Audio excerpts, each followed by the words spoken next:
The beard gang. Yeah. By the way, congratulations, Thank you man. so much. Ilikuwaje, how was it? Well, it wasn't easy. We thank God. It was such a tough moment. Campaigning against government. Government brought all its machinery to the ground. So the people, first and foremost, is to thank God for the victorious win, and also the people of Olkalau for making that firm decision against all those goodies that came to Olkalau. And there were lots of goodies. Lots of goodies. Yeah? Lots of goodies. Mattresses, gas cylinders, color.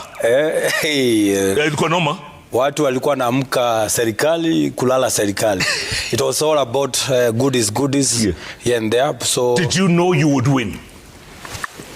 Well, elections are very scientific. From the word go, when our MP passed on, there was a poll that was conducted by government, and it placed me at the front.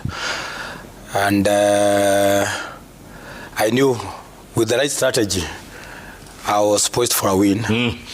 Yes. Senator, tell me something. What is it about Nyandarua that makes it so unique? Tell us. Well, thank you, Jeff, and good to see you again. Good to see you. I'm sure you are also excited to see our new MP. That you forgot that since we last met, I have now a new title. Yes, SG. I'm now Secretary of... so you want to be addressed as SG? It feels very nice to be SG of the largest party that we have. I would say that it was not easy. But I told you when I last came here, I have been in Nyandarua for quite some time. And I know those people. If you remember the last time I was here on a Sunday, it was just the week after we buried our MP. Correct. And it was that day that I told the big man that, of course, I respect him because he should be respected. The only thing is that we should not fear him because there's nothing to fear. I mean, why should we fear him? I told you that we should not fear him. And it has come to pass. I know those people so well. I give you that narrative that those people who are mobilized by government to come to that stadium, they were paid 2,000 each.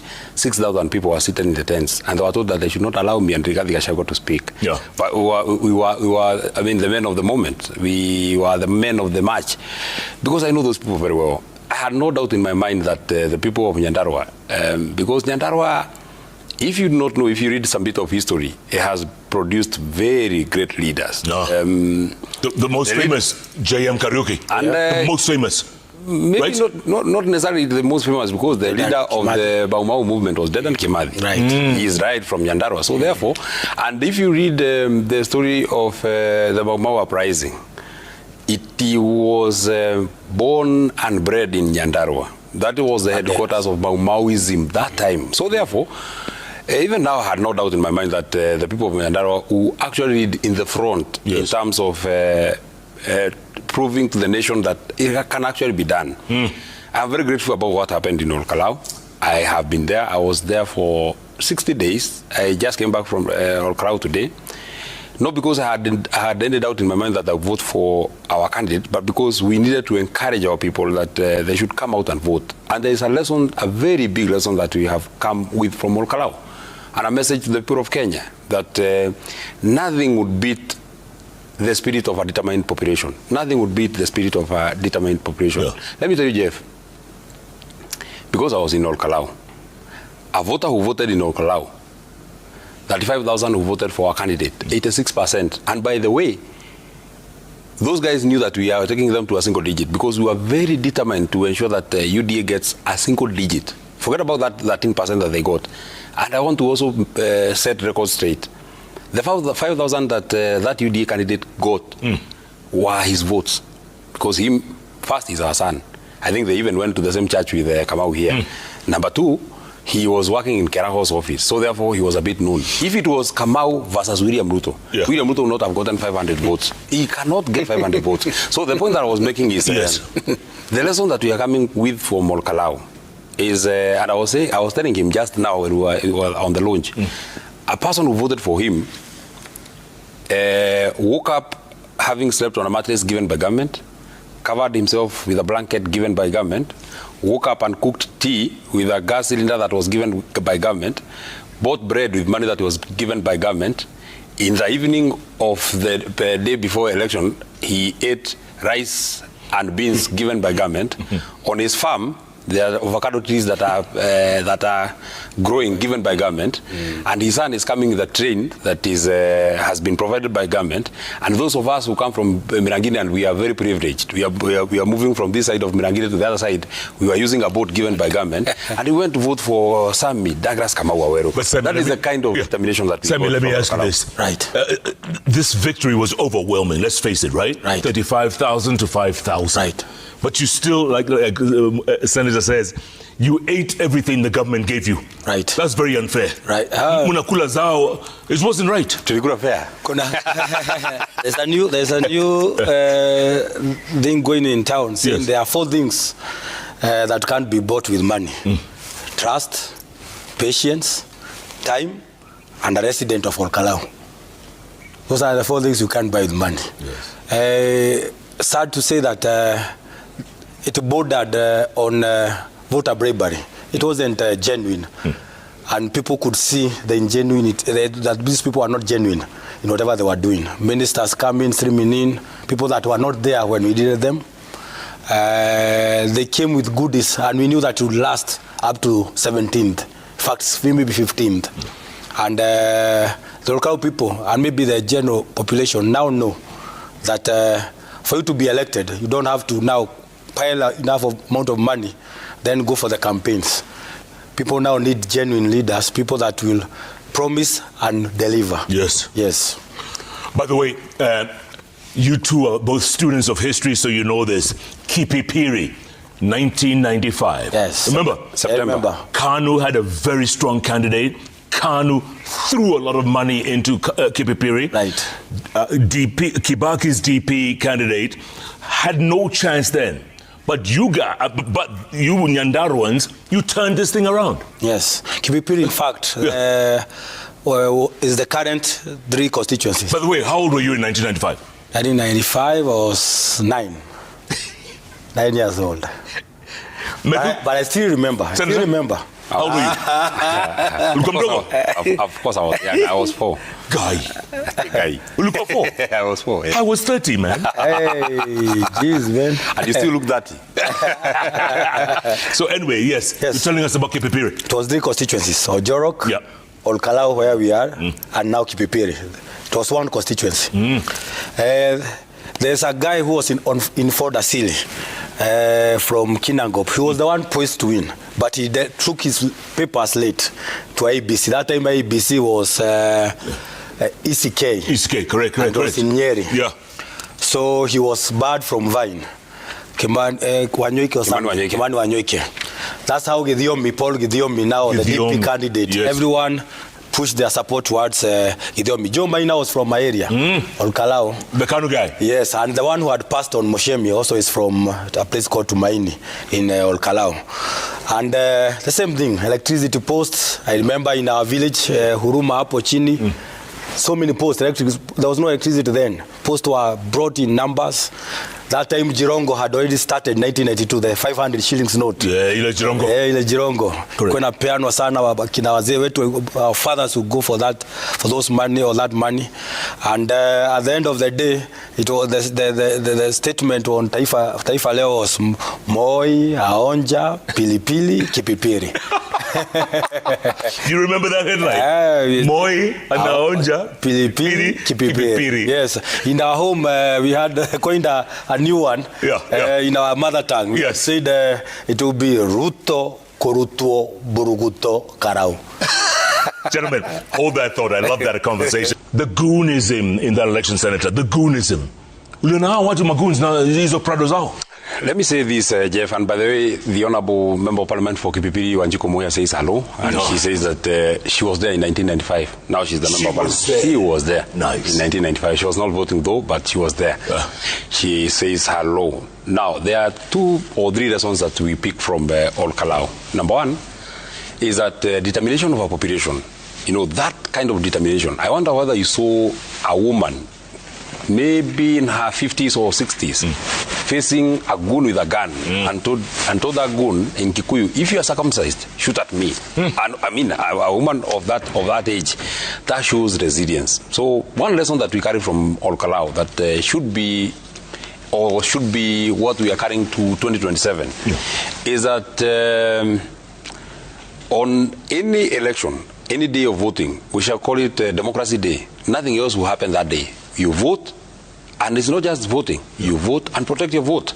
Just imagine if our people had gone home. Those goons were not meaning any well. But our people really fought blood and sweat, and they ensured that they protected the vote. They were being shot at, and they can't leave the polling station. I saw it in St. Joseph, in a polling station called St. Joseph. Old women, they were there. Bullets right, left, and center. So that is lesson number one. Lesson number two, and if William Ruto is actually keen on killing this goon culture, the person that I think is the mastermind of this goon culture is Kipchumba Murkomen. And I'll tell you why. In fact, his name must change. He can no longer be called Cabinet Secretary for Interior. He's Cabinet Secretary for Goons. I have every reason to believe that he's Cabinet Secretary for Goons. I'll tell you why. A day after the election, he said that we have had one of the most peaceful by-elections. One of those peaceful by-elections that are being referred to as peaceful by-election. Very few voters voted from 1 o'clock to the close of the polling station. That's why I told you that we would have gotten at least 75% voter turnout, the highest, because the people were very determined. But the goons were shooting right, left, and center. And I want to thank our police in uniform. Every policeman that was in Okaro in uniform, I am very grateful for what you did. Unfortunately, these goons are wielding so much power that they are fighting both the civilians and the policemen in uniform. If you saw those clips in Olkalau. Yeah. Now, let's take it a little back. When our party leader was attacked in a place called Witima, the people who attacked him are known. They are police officers. We have complained. We went to the Inspector General of Police. We told him it is so and so and so and so and so. No action was taken. In fact, I hear they were promoted. This can only happen if it has a direct sanctioning or the direct import of the person who is in charge of that particular ministry. And the reason why we are putting it on Murkomen, much as Professor Kindiki is a useless leader, in his days, we were not seeing this kind of open goonism. In his days when he was Cabinet Secretary for Interior. Now come to Olkalau. He says that, and I've even seen just now, I think they knew you're coming for JKL and we speak about these things. So I've seen that the DCI is saying that they are now investigating goonism in Olkalau. First of all, how do you say that there were few incidences and 2 people are lying in the mortuary and hundreds of our people have been injured? Hundreds of our people have been injured. I went to see one young man who was clobbered at a place called Royal Gardens. He can't even speak. He can't even do anything. He was clobbered so badly. So many of our people have broken arms, broken legs, and what have you. So you can't say that the election was peaceful. In almost out of the 73 polling stations, I think violence was in like 50 or 60% of all the polling stations. Let me ask my so therefore, let me say this. And where I want to place it right on the door of Murkomen. You've seen, it is even on the Sunday Nation, that the vehicles that were being used, they are known because they are coming with number plates that are on those vehicles. Every Kenyan, including yourself, you can go and Google and get to know who owns which car. Yes. So if one of the cars is owned by Kiambaa MP, John Juguna Kawanjiko, and is still roaming freely, how do you say that you are investigating goons? You should first arrest him, then he will tell you these goons that you are carrying, where had you gotten them from? We saw many vehicles from even people that are known, people from Kinangop, a member of staff of the member of parliament for Kinangop. His vehicle was felling goons in a place called Nyadundo. Let me ask you, Jeff, in your life, because you're older than me, have you ever seen anybody shooting from the top of a car, shooting at civilians? Only in a movie. It has never happened. Only in a movie. But you saw it in Olkalau. Yes. And then somebody want to say that that election was peaceful. Let me say, and I want to give hope to the people of Kenya, because we are taking William Ruto home. And I told you last time, and you've seen it, the signs are there.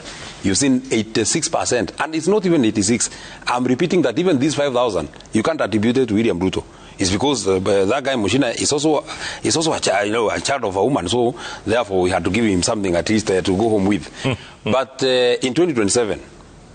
Now we are in 2027. Let me ask let me finish. He can't concentrate that kind of number of goons in one constituency. That is thing number one. Number two, he can't get that kind of policemen to be everywhere. So the people who overwhelm these goons of Murkomen and the people who actually protect their votes. And the Deputy President, Rigathi Gachagua, has actually said today, if government cannot protect us, then we protect ourselves. Finally, in terms of the campaign money that William Ruto has spent, I think I hear he has spent 1.3 billion. There's a friend of mine who works, or who is a friend of his. He told me that they started speaking about Olkalau and he was slapped. You know, a very senior person was slapped, because William Ruto cannot believe that he gave people 1.3 billion and he got 5,000 votes. Even if he was to give 1.3 billion for every constituency, you have a manuscript from Olkalau. He will give you 1.3. That's 50 billion. Not 50 billion. Plus. It's 290 billion because we have 290 constituencies. How were you able to mobilize these people and also to guard the vote? Despite what the Senator says, there were goons everywhere. How were you able to do that? And can you do it again next year? Well, first and foremost, I wish to state here that William Ruto, our president, in 2022, when he was going for his campaign, he talked of institutionalizing politics and even promised Kenyans that neither again will state machineries be used by politicians to intimidate voters or even competitors in politics. And even in the blueprint of the Kenya Kwanza government, the plan, what they used to call, dubbed the plan, they had talked strictly on those issues, saying the judiciary will not be used, the DCI, the police. What we witnessed is something I've never seen in my life. I've voted several years or several times in general elections. I've never seen what I saw in Olkalau, Jeff. I was at the center of what was happening. Because at around 2 p.m., but we had seen it previously, before during the campaign periods, a hotel in Olkalau used to house them, these goons, hooded goons. Hotel where even some of our supporters were attacked. The young man that Senator has talked about, and luckily he has survived. He's at home, though not talking. We lost 2 men, and one of the most bitter ones that I've seen featured at Citizen, Gakinya, is a truck driver, leaves Arusha, comes to Nairobi, takes a matatu to Olkalau, even pays a friend to give him his position so that he votes and get back to his truck. When he's exiting, the hooded gangs come. Well, you have asked a very important question. We are an agricultural center. People don't know how to fight in Olkalau. In fact, in politics, we only engage on verbal issues. This was the first one. But people rose against these rogue goons. First, we barricaded the roads.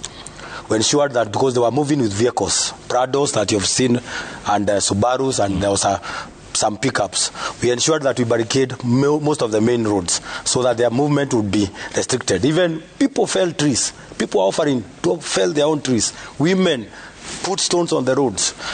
And whenever they would chase or try to enter a polling station, people would come en masse and they would exit. They wanted to occupy mainly around 4 or 5 police stations when they saw that things were not going their way, so that the election results are not announced, and then we are given more time by ABC. But I have to commend the uniformed police.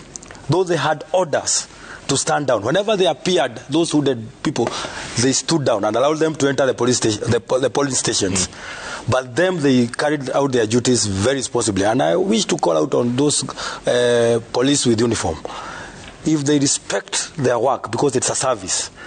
If we, as a country, we don't want to go the Haiti way. We must institutionalize those institutions like police service. Let them do their job. If they had been left to do their job, we would not have witnessed what we witnessed in Olkalau. 2 p.m. up to 5 p.m. running, chasing. They come with weapons that were even superior to the ones with the policemen that were manning the gates. I have never seen, and they would fire at will. There's one even who women shouted as he pointed directly, asema nakumaliza huyu, nakumaliza. And funny enough, and this one I have to say, on national media, they spoke our language. Because we interacted with them, they spoke our language. They knew every Panya routes. So they had guides from Olkalau. And I've seen one of the media guy in the president's service, Itumbi, saying that some of the supporters have been the mobilizers. Yes, they have been. Yeah. It's a blatant lie. Huh? It's a blatant lie. They're saying that there have been. It's a blatant lie. There's 20 of them who are fearing for their lives. Meske Yomambo. No, of course, they are trying to get a narrative that they can sell to the president. They don't know the explanation that they can give to the president because of that resounding defeat. There is no person from Olkalau who fought with a person from Olkalau. I'm telling you because I was there, and we are one community. That candidate, that UDA candidate, we met many times. By the way, that day that they were attacking our supporters at a place called Royal Gardens, they were actually taking tea with him, the UDA candidate. Those who are being attacked, they were with the UDA candidate because we are one people. We have been born together. As the member of parliament has aptly put it, we have only had verbal wars.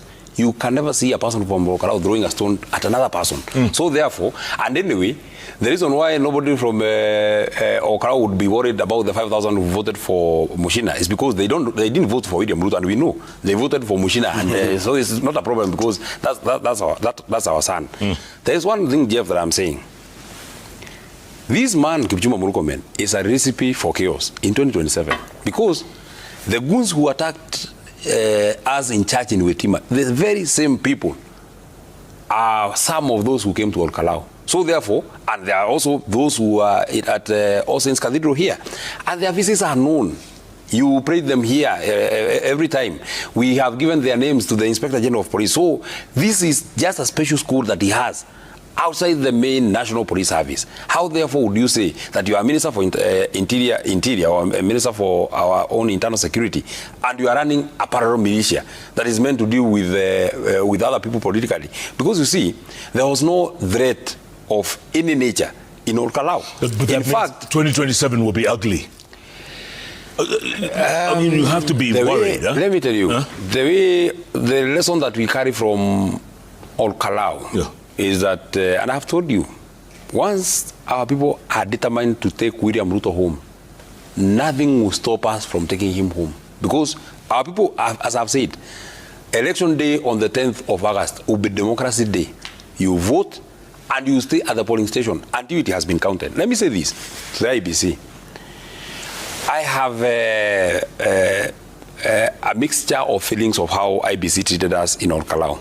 Number one, the local team, our returning officer and the POs, our county elections manager, they conducted a credible election. I feel that they really gave us a credible election. But when we went to receive the certificate, one commissioner called Hassan Noor said that the cases of violence were scattered here and there.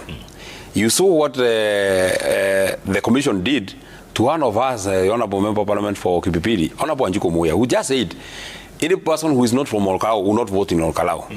They summoned her and they really mistreated her. Now, this issue of bribery, where do you place, and because it is contained in the electoral code of conduct, where do you place matrices that are given and you're told that they are being given in the presence of a government candidate, if that is not bribery? Where do you place, state officers are not supposed to campaign. How then do you see a cabinet minister walking hand in hand with a candidate, and IBC just keeps a blind eye to it? How and where, when will then anything qualify to be bribery? Yeah. Sammy, are you worried about 2027? Because you have to run again in 1 year, so. Right. Are you worried? Well, first things first, I need to deliver to the people of Olkalau within that 1 year. There are things that we agreed with them on the ground that must be done within this 1 year. So that is the most important thing for now, not the election, because we cannot only be talking about election after an election. What's your biggest thing that you want to do in the next 12 months? Well, we have said prudent use of the money that is given to the constituency, CDF. It's 200 plus million. We want to utilize it well in terms of bursary allocation, in terms of upgrade of our infrastructures. Also, I promise the people of Olkalau, the grade 6 pupils that will be transitioning to grade 7, full school uniform. So generally those three, and then again having a voice for them, someone who speak what they want to be said, because we've had legislators that are not representing the will of the people. They have been bought by by this government, and their work is only yes sir. They are Mr. Yes sir, Mr. Yes sir. We want to bring that voice in terms of representation, both at the Assembly, at the National Assembly, and also on the ground. Let me ask you this. Yes. Do you think JM Kariuki would be proud of you guys right here? Would he be proud wherever he is? Well, JM is a figure that we never met, but we've read and heard about him. My mom used to say, my mom passed on, that people cried, literally cried. I was 9 years old. Wow. March 2nd, 1975. Yes. I was 9 years old. Wow. It was, oh my God, shocking. We're in the old school. Senator, but this is a new JM Kariuki here. Yes, JM stood against the bureaucracy of that time. Yeah. And I've read even people close to the president then blocked him from meeting him to address the issue. And he's the famous quote of Kenya is made of 100 millionaires. No, 10 millionaires and 10 million paupers. Yes. And welcome back to Sunday Live here at Citizen Television. In the house today, Secretary General DCP, Senator from Nyandarua County, John Methu, the mastermind of what happened in Okalawa the other day. And right next to him is the young man who won that by-election, Sammy Ngotho Kamau. He's the MP-elect of Okalawa County, constituency in Nyandarua County. Lots of questions, folks, lots of feedback. I know you guys want to go and watch the World Cup, but real quick, my good friend, Fred Arunga, he's just said, Senator Methu, congratulations on the Okalawa victory. He also said, congratulations, Sammy, on your election. He says, you have demonstrated that you can mobilize, organize, and deliver. How do you intend to translate that political instinct and grassroots energy into a broader national agenda? That's what Arunga is asking. I wish you asked me that question that you asked Sammy. What do you think about 2027? And I would have answered. My preoccupation in my mind, and I told you last time that I was here, I never even think about what I'll be in 2027. Yeah. What is in my mind is how William Ruto will go home. What preoccupies my mind, Jeff, is how William Ruto will go home. And I told you why. If you get a bad parliament and a good president, the country will stand. If you get a bad parliament, I mean, people who are just people, useless guys here and there, it's okay if you have a good president. If you have a good parliament and a bad president, this bad president will influence this good parliament. Because like this parliament that we have now, everything about it, they just say yes, sir. Even things that they think are not, they are not making any sense. Now, you were running this story about Ebola, that they want to build a quarantine center in Kenya, in Nanyuki. And members of parliament from that region do not even have the spine to say that, no, let these patients go to their country. Let these people be contained where there's an Ebola outbreak. Where are you bringing them to Kenya? They can't say no, because William Ruto is running after these 2 or 3 billion that is being given by the Americans. You remember that story about the finance bill? Because every time we say that kids were killed, but we must ask ourselves, why were they killed? Because members of parliament passed the finance bill. So when they pass the finance bill, they are clapping. In the morning, you say that the finance bill is okay, you are clapping. In the afternoon, William Ruto refuses to assent to it, you are still clapping. So you are just crappy, you are just useless, you are just nothing. Because you don't have a mind. It's what William Ruto tells you. If William Ruto tells you that Ebola is okay, you just say it's okay. You know in your heart that Ebola is a very dangerous disease. But if it is William Ruto who has said, then you say that it's okay. So it's not about whether somebody will be elected. It's not about whether I will be elected. It's not about Rigathi Gachagua, Jeff Koinange or anything. Is that first we have to remove William Ruto. For us to try and fix this nation, we have to remove William Ruto. That is why I'm telling you that this on Kalau was a very good experience, because first they make every person from this republic who is angry at William Ruto, and I think everybody is. If you are a payslip holder, if you look at your payslip, you get very angry. If you are a person who has a human heart, if you think about the kids who have been killed in Okalau in just a by-election, Just because William Ruto is losing, he decides that he must now maim people, kill people, rape women, and what have you. So, Mahesh, this is a litmus test, would you say? Or Kalau was a litmus test? Definitely it was. It was a litmus test. And I'm telling you, 2027 will be easier. Will be easier because even if he has goons, he can't have as many goons to spread across the country. 90%. If he had like 300 goons in Kalau, that was just one by-election. So he put every effort. William Ruto put every effort, money. He gave, let me tell you, Jeff, one vote in Kalau, one vote for William Ruto, or not even for William Ruto because he didn't get anything. One vote that they got in Kalau was costing about 300,000. One vote? One vote, yes. Because if he has spent about 1.5 billion in cash, if he has given projects, and we are not saying that we are against these projects, but there's giving projects and there's hoodwinking people. Why, if these projects were very good or they were in line with the delivery according to what government had planned, why were they not happening in Kipipiri? We saw it in the campaign trail. People would come with them, say my conscience doesn't allow. This mattress is meant for the sick, and maybe they are sleeping on the floor.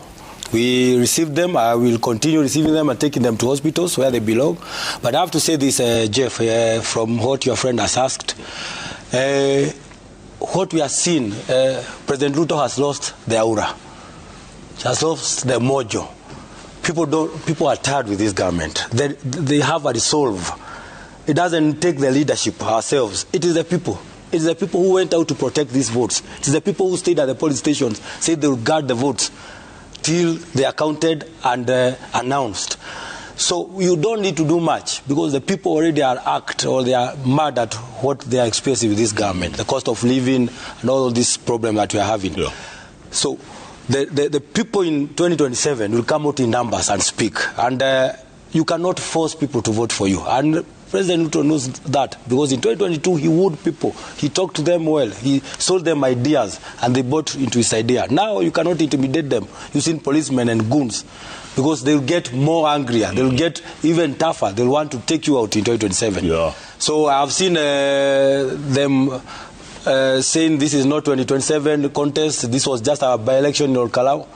This is the mirror of what will happen. In fact, it was on a later note. It will be, from where I sit, it will be worse. And by the way... Gentlemen, hold on. Let me get some feedback here. There's lots of feedback coming in thick and fast. Let's go to a magic wall. What do we have, folks? What do we have? Cassie McCroy says, show leo ni moto kama pasi. Uliza MP-elect. Mpango yake ni gani kwa mwana Kalau, watching live from Koroshandet. Uko ni wapi? Koroshandet. Koroshandet, okay. Mpango yako ni nini? Tumesema first we even have the projects that were brought by government. We'll push for them because it's the right of the people to get the projects. We'll push. I saw Moses Kuria saying that we will ensure that the projects are completed. We'll go check that they are properly budgeted for and they are pushed to completion. I have also promised prudent use of SWDF money to benefit the people of Kalau. And anyway, Moses Kuria was saying that he's pushing for projects, yet he couldn't even push for his own job. He doesn't have a job. Let him first look for a job. Next. M. Ndalo says, the people of Kalau came up with their own proverb saying, a hen can roam eating in the village, but she knows where to lay an egg. Ask John Methu to explain it further.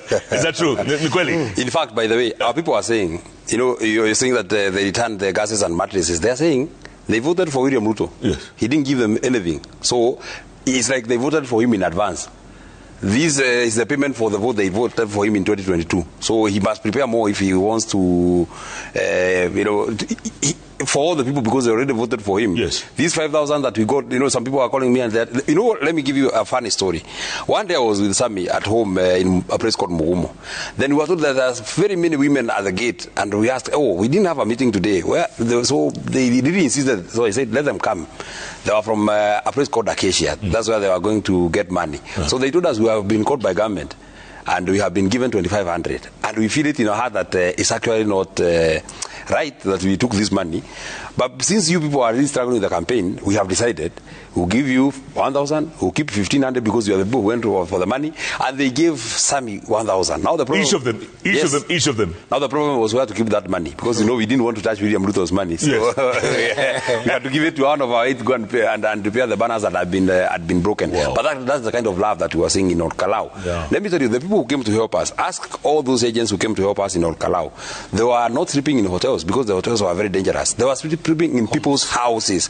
They were eating in people's houses. There were people who were living in people's houses 3, 4, 5 days, free of charge. As strangers? Yeah, just strangers. You're just, then you are given some place to go and to go and stay. Wow. The Honorable Wanjiku Moya, when she was being accosted by DCIs, she would get into any home, just come and they say, oh, is Wanjiku Moya, okay, she would be taken care of, hata kama kuku imelalia mayai inachinjwa, anakula, because they really, that is a kind of patriotism, that is a kind of nationalism that is in our people. Beautiful. Okay, next is Hassan says, are they identical twins? Mr. Methu and MP. Brothers in arm. Brothers in arm. Brothers in arm.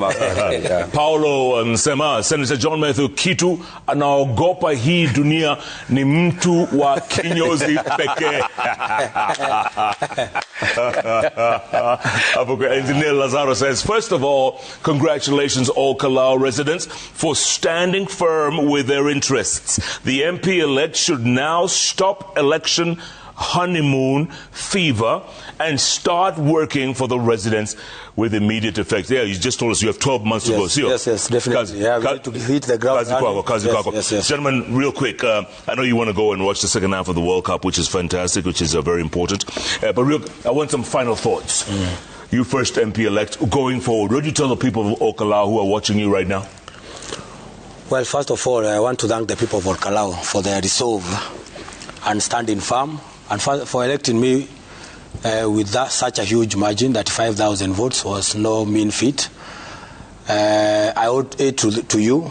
From what you even listened, people had already thrown me under the bus, saying I was not old. But they put it to the whole of the country that the person of choice is Kamau. So I want to promise them. I told them I don't want to promise them too much, but I promise them that I'll be there for them when they need me. I will speak. I'll be their voice for everyone to hear, and stand in the gap that was left by the former MP who rested. I also have a message for the government of the day. The president, you owe it to Kenya to have a peaceful country. We don't want to go the Haiti way.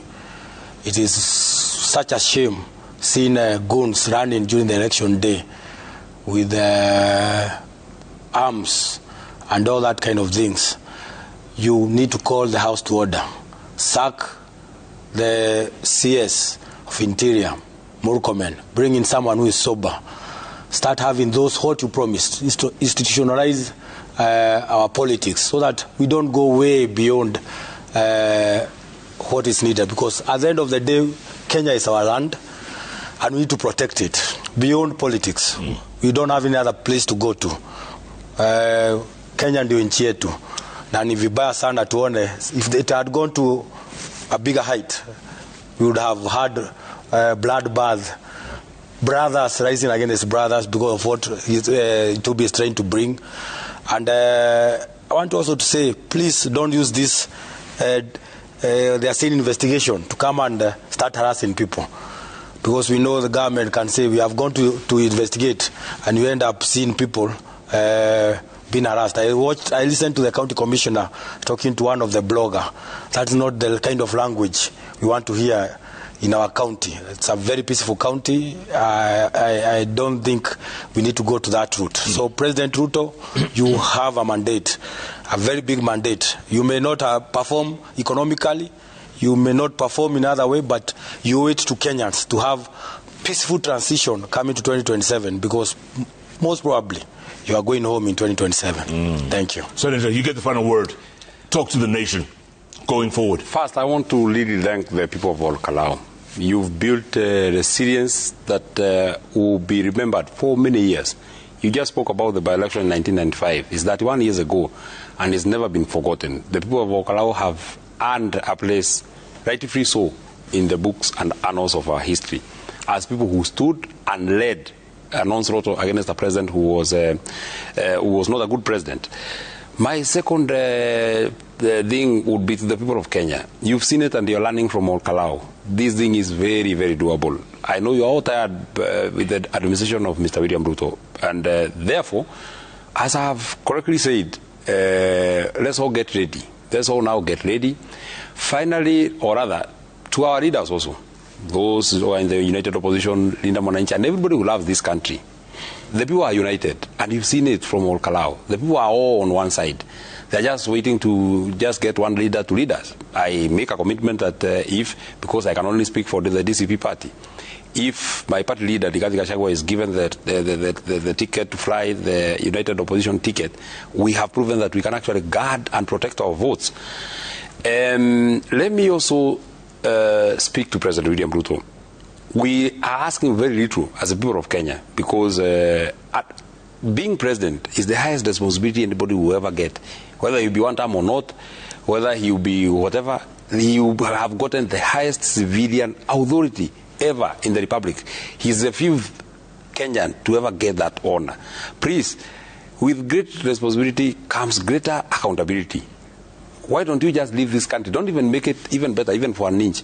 Why don't you leave it the same way you found it? Just the same way you found it. Because before you came in, we were not seeing goons raining havoc everywhere. Peace is the first and the most paramount gift that anybody would give to a country. You saw goons barricade the Thika superhighway. It has never happened in the history of this republic. At Pangani, where they are blocking the road, Muthaiga police station is like 200 meters. Pangani police station is like 300 meters. It has never happened. I know you really hold dear people from your prioritization to hold very key security dockets, but you have competent people. You don't have to have Murkomen. You can have many people from, I'm sure there are people who are from Rift Valley who are competent enough to hold such as a critical docket. Let me tell you, Jeff, you may speak like a joke, but if those people tried to steal that election in Okalau, if they attempted to steal that election in Okalau, that place will still be burning, because you can imagine 87% of every person in Okalau is standing with Kamau, and then you want to grab it. If William Ruto would fight that hard in a by-election, you can imagine what is planning in the main election. I want to finally speak to anybody who wants to run, more specifically in our region and all the other regions. You saw, and I'm now speaking as the Secretary General of the party, you saw that we conducted a free, fair, credible, accurate nomination, and that is the determination that we have. Because that party is the most popular in our region and in many parts of the country. So therefore, we know that the nomination will be a matter of life and death. We are committed as a party to ensure that we give the people who will be running on our party a free and fair nomination. Do not fear to go to a nomination. Yeah. This young man here was insisting that he doesn't want to go to a nomination. And I told him, you have to face the people. Because once you get a ticket, then you become member of parliament. So therefore, is for everybody to agree to go for nominations, and for us as a party is a commitment that the nominations will be free and fair. Final thought. It's always dark when it's just about dawn.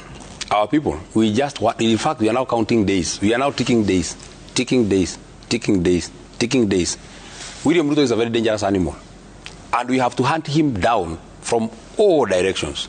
We want the people of Western to unite and help us hunt him down from that side. We want the people from the coast to unite and hunt him from that direction. Rigathi Gachagua will be leading us from Mount Kenya to hunt him from this direction. Fred Matiang'i will be uniting with the people from Gusirand to hunt him from that direction. Sifuna and George Natembe will unite from the western, and Cleopas Marara, they will hunt him from that direction, because he's a very, very dangerous animal. And I'm sure that we even get patriotic Kenyans from Rift Valley who help us hunt him down.